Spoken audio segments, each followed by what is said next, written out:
No, I will not, but thank you for asking the question. Now, if you mean president of the Sunset Heights Neighborhood Association, yes, maybe that, but thanks for asking. How about you? Are you going to run for president? You're going to write comic books? Awesome. Yeah, I love it. Very cool.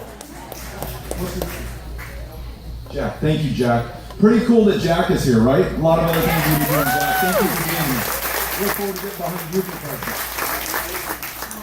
I'm a retired employee of Weatherford College in Parker County, and I also have enough quarters to draw my Social Security, but I cannot draw my Social Security because of the windfall elimination provision. So, can we count on you to introduce a bill to repeal that? Yes. I'm a co-sponsor of a bill to do that right now. And here's just a little bit of context quickly.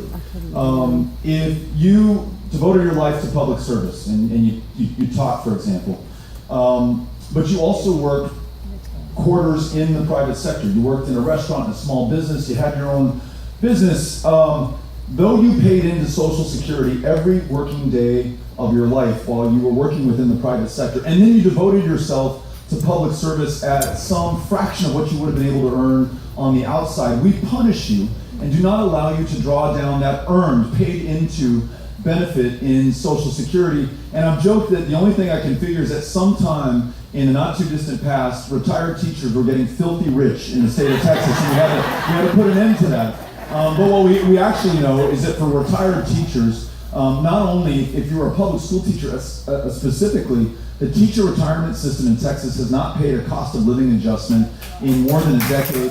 Your healthcare costs just went up ×2 to be able to see the same doctor, afford the same medications. And many teachers today who are nearing the end of their careers have had their salary capped while their expenses and contributions are going up. So not only are they not getting a pay raise, they're getting a pay cut for working in what is arguably the most important line of work. So yes, I've joined with Republicans and Democrats on ending the WEP, or the windfall elimination provision. Thank you for your service and your example. I'll make sure we see it over the line. Yes, sir. In your opinion, what is the one single issue that can help drive voter turnout on the Democratic side up this fall?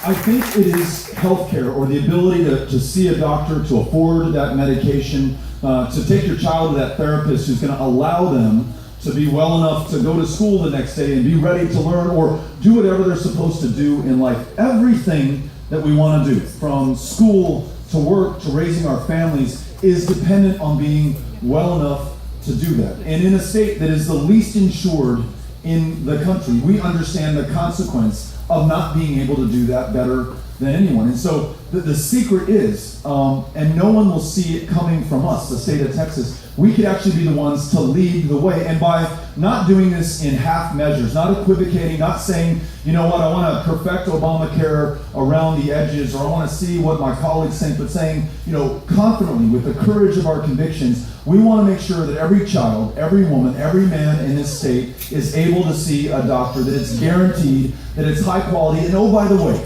in a state that is near the lead in the rate of maternal mortalities, women dying in this state who cannot get a cervical cancer screening, who cannot get the necessary prenatal and postnatal help that they need, that is twice as deadly for African American women, we need to make sure that every single woman is guaranteed the right to see a doctor and make her own decisions about her own body in this state. So making sure we have health care for everyone has got to be a priority.